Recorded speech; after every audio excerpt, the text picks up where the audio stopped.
All people can be classified as drifters and non-drifters. Drifters are always at the mercy of the non-drifters, and time makes this relationship permanent.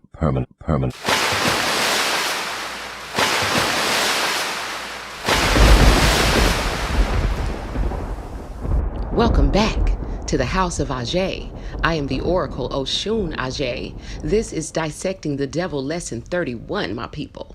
Let's get it.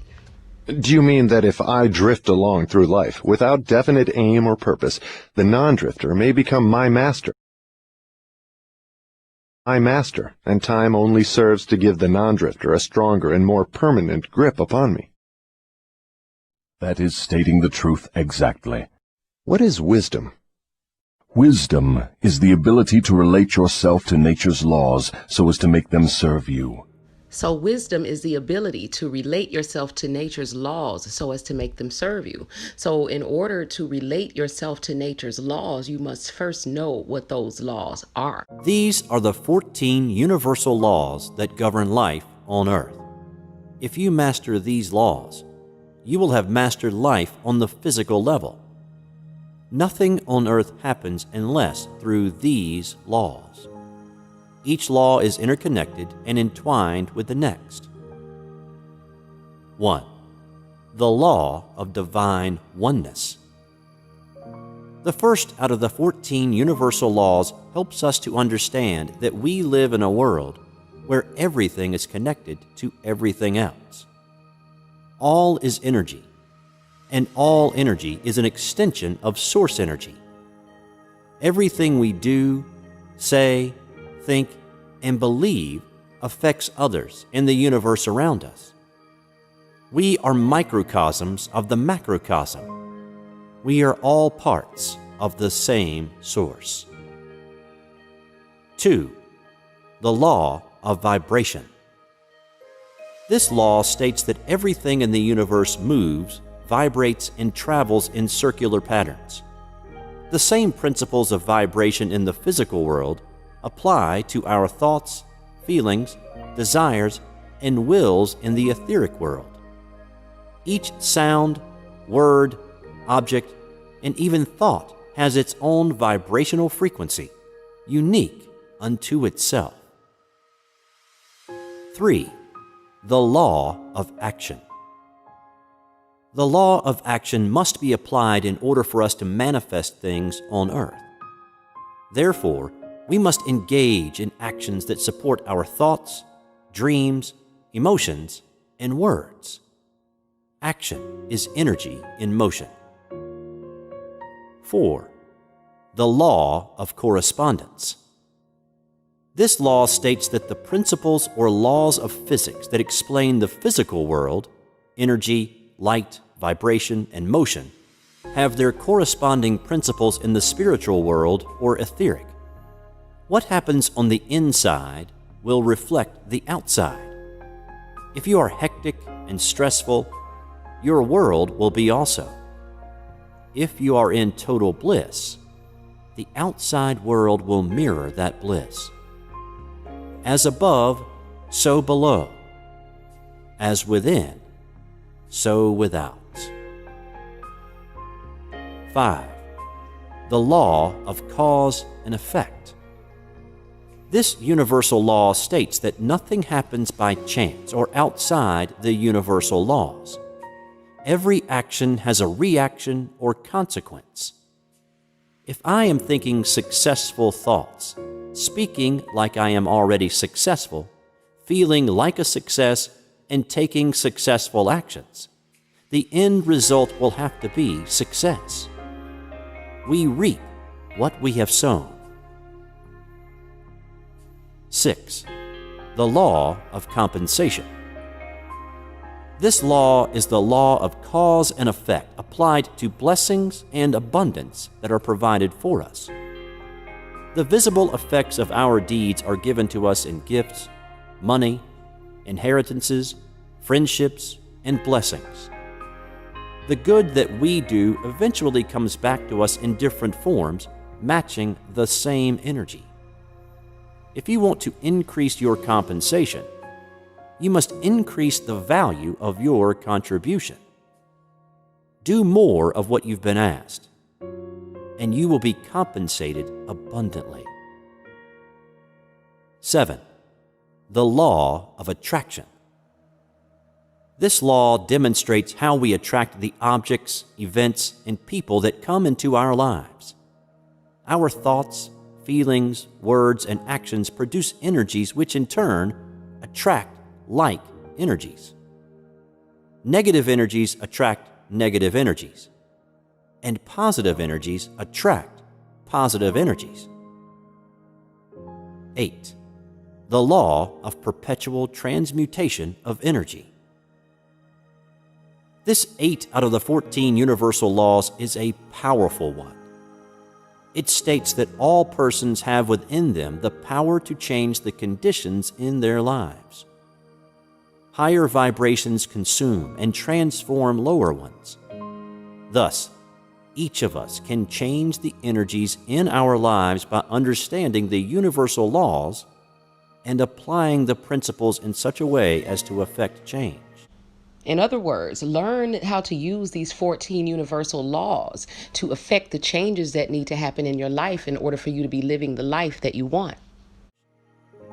At any time, you can switch vibrations from negative to positive. So regardless of whether you're in a negative space right now or not, all energy can be transmuted. And so you can at any time switch from being in a negative space or a negative energy or vibration to being in a positive one. You can always change your conditions. You are never, never, never stuck. 9. The law of gestation. The law of gestation, or also called the law of divine timing, states that everything has its gestational period or time to manifest. Every thought, word, feeling, and action is a seed. Once nourished with enough focus and energy, that seed germinates into life's situations and circumstances. So if we give enough energy and attention to the positive thought seeds that we want to see manifested in our lives, those seeds will germinate and grow out into the new circumstances of our new life, okay? Your desires, goals, and innermost thoughts will manifest in divine timing. In divine timing. And not a moment sooner. 10. The law of relativity. This law states that each person will receive a series of challenges, tests of initiation, or rites of passage, for the purpose of strengthening the light within. We must consider each of these tests to be an opportunity and remain connected to our hearts when proceeding to solve the problems. So the key to solving the problems that come up as, these rites of passage is going to be remaining connected to your heart center and seeking the solutions to these problems in your heart. This law also teaches us to compare our problems to others' problems and put everything into its proper perspective. So like right now, we're in a national pandemic and everyone, is kind of going through the same thing. But, some people may be in their homes and feeling, like they're going a little bit stir crazy. People feel like they're alone. And if you put this in proper perspective, then you would, look at the bigger picture and see that this is happening all over the planet. Okay? No matter how bad we perceive our situation to be, there is always someone who is in a worse position. It is all relative. It is all perspective. 11. The law of polarity. This law states that everything is on a continuum and has an opposite. There cannot be hot without cold. There is no up without down. There cannot be extreme negative without extreme positive. We can suppress and disperse of negative thoughts and energy by concentrating on its opposite. If we are negative, we can always switch our vibration to attract positive energy by focusing on the positive. What we focus on expands in our reality. 12. The law of rhythm. This law states that everything vibrates and moves to certain rhythms. These rhythms establish seasons, cycles, stages of development, and patterns. Life is a series of ebb and flow. Life is a series of ebb and flow, meaning that, we'll have our ups and downs. We'll have, we got to take the bitter with the sweet, the salt with the sugar, the light with the darkness. We have our ups and downs, basically. That's basically what that means. We have our good days and goes back in and our again. bad days. Each cycle reflects the regularity of God's universe. Masters know how to rise above negative or challenging seasons by never getting too excited or allowing negative things to penetrate their consciousness. They focus solely on what they want, and so their reality reflects just that. So to create the life that you want, focus solely on what you want. Focus only on that, and that alone. 13. The law of belief. This law states that whatever we fully believe with thought, emotion, and conviction eventually becomes our reality. We are always creating laws for ourselves based on what we believe to be true. Even if a thing isn't factually true, our belief will make it so. So if you believe in fairies, your belief will create and draw fairies into your reality. Mankind proudly says it is at the top of the food chain, studies the cosmos, and dreams of the colonization of other planets. But why look at the sky when under your feet can be amazing and incredible creatures inhabiting it?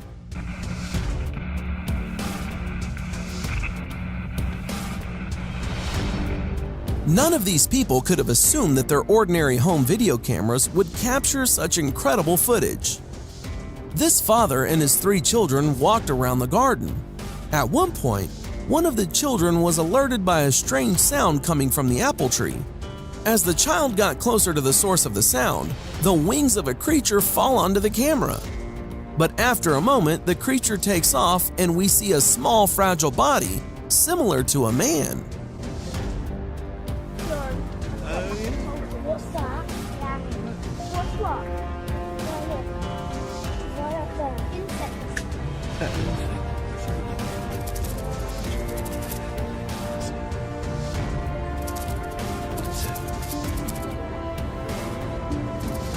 Oh my god.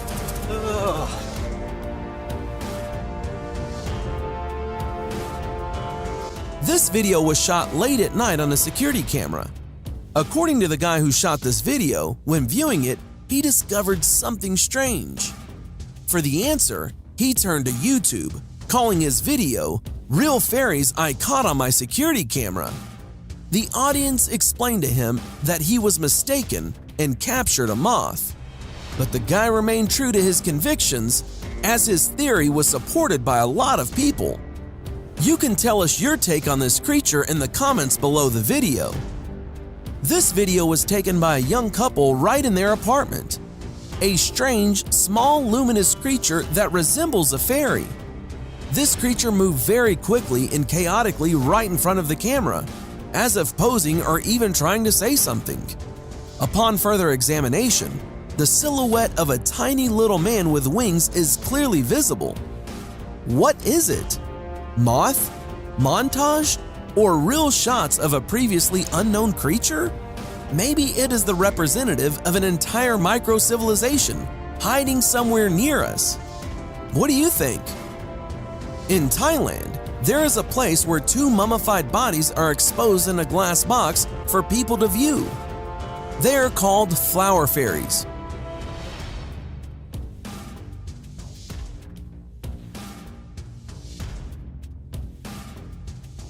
Do you think they are real? In this video, we see a person enter the room, but then he returns, as if someone's barely audible voice made him return. And most likely not in vain, since he became the rare witness of something really inexplicable and improbable. Directly near him circled the two most real-looking fairies.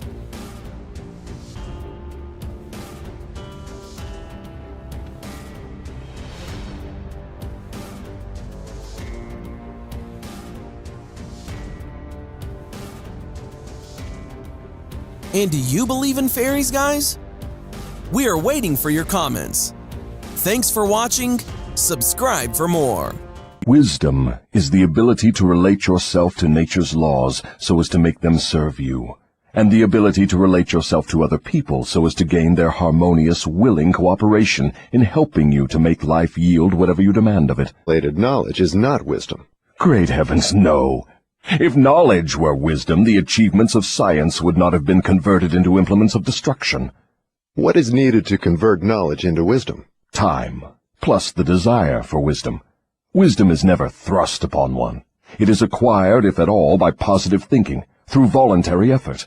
Is it safe for all people to have knowledge? It is never safe for anyone to have extensive knowledge without wisdom. Knowledge is being aware of what you can do, and wisdom is knowing when not to do it. Because utilizing knowledge without wisdom is always destructive. What is the age at which most people who acquire wisdom begin to acquire it? The majority of people who acquire wisdom do so after they have passed the age of 40. Prior to that time, the majority of people are too busy gathering knowledge and organizing it into plans to spend any effort seeking wisdom. So most people are utilizing knowledge without wisdom. What circumstance of life is most apt to lead one to acquire wisdom? Adversity and failure. These are nature's universal languages through which she imparts wisdom to those who are ready to receive it. Do adversity and failure always bring wisdom? No, only to those who are ready for wisdom and have voluntarily sought it. What determines one's readiness to receive wisdom? Time and the nature of one's thought habits. Is newly acquired knowledge the same as time-tested knowledge? No. Knowledge tested through the lapse of time always is superior to that which has been newly acquired. Time gives to knowledge definiteness in both quality and quantity, and dependability. One can never be sure of knowledge that has not been tested. What is dependable knowledge? It is knowledge which harmonizes with natural law, which means that it is based upon positive thought.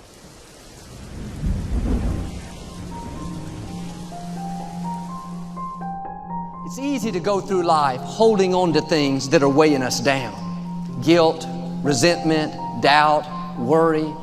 The problem is when we allow these things in, they're taking up space for the good things that should be there. Imagine your life is like a container. You were created to be filled with joy, peace, confidence, creativity. But if you allow worry in, it pushes out the peace. There's not space for both. You can't go above 100%. You have a limited amount of room. If you allow guilt to take up space, that's space that you don't have for the confidence you need. And the reason some people don't enjoy their lives is because their container, their heart is contaminated with so many things. They have 10% worried, stressed out over their job, 12% bitterness, mad at their neighbor, 20% guilt, beating themselves up for past mistakes, 9% jealousy, their coworker is more beautiful. They don't realize 70% of their container is negative. They wonder why they don't have joy, creativity, passion. They only have room for 30% of what they should have. Since we know that right now you are not living your highest vision of yourself. Now, having seen the differences between where you are and where you want to be, begin to change. Consciously change your thoughts, words, and actions to match your grandest vision. This will require tremendous mental and physical effort. It will entail constant, moment-to-moment monitoring of your every thought, word, and deed. It will involve continued choice-making, consciously. This whole process is a massive move to consciousness. What you will find out if you undertake this challenge is that you've spent half your life unconscious. That is to say, unaware on a conscious level of what you are choosing in the way of thoughts, words, and deeds until you experience the aftermath of them.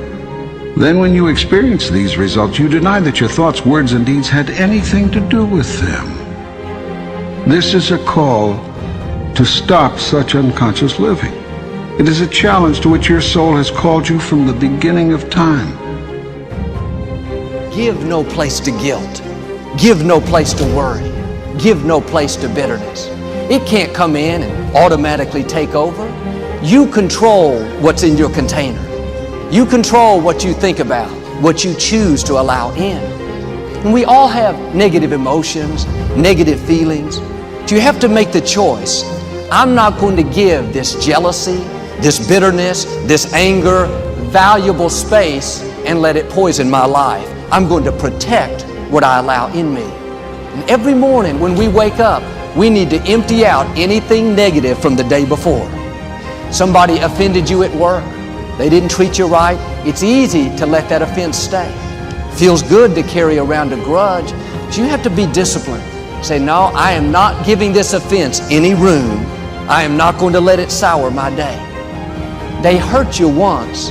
Don't let them continue to hurt you by holding on to the offense. Being offended is not harming them, it's harming you. It's taking up space you need for the good things that move you toward your destiny. Or you wake up in the morning and thoughts of worry come. How are you going to pay your bills? What if the medical report's not good? You'll never get out of this problem. Don't allow that in. Do you want your life to take off?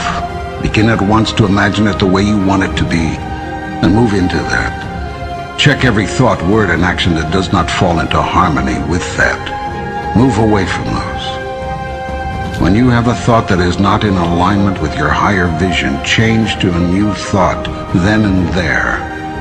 When you say a thing that is out of alignment with your grandest idea, make a note not to say something like that again. When you do a thing that is misaligned with your best intention, decide to make that the last time. Every morning, empty out the guilt, empty out the worry, empty out the discouragement. And when the impurities come, when the infection come, don't let it stay. Let it pass on through. Keep your heart pure. If you do this, I believe and declare you're going to step up to a new level with more joy, more peace, more favor, healing, wholeness, the fullness of your destiny, and the manifestation of your heart's desires. This ends lesson 31, my people. We are coming very near to ending the end of the book study. So this is very exciting because we will be moving on to bigger and better things, and we will have, have reached a plateau, okay, on this channel, regardless of, the forces, that stand outside of this channel. Okay, let's just keep it at that. But again, I do want to thank each and every one of you for, sticking with me through this book study. We are not done. We probably have a couple more, classes to go, but we are getting very near to the end of it. So it is very exciting. We are moving into the new earth and the new earth energy. And I hope that you all are setting your intentions for whatever it is that you wish to create going forward, because it is very much within your reach. Okay. If you wish to donate to the channel, Cash App, PayPal, and Venmo links are in the description, and the super chat is always on. Okay, and if you are interested in joining the private No Narc network, you can do that via Oshun Ajay exclusive on Patreon or BadassWitch exclusive on Subscriibstar. If you need any spiritual products, readings, or rituals, visit the Badass Magic Shop. That link will also be in the description. If you would like to buy any No Narc Network merch, my Teespring link, the link to my Teespring shop will also be in the description. Okay, this ends lesson 31, my people. I will see you all at lesson 32. Peace.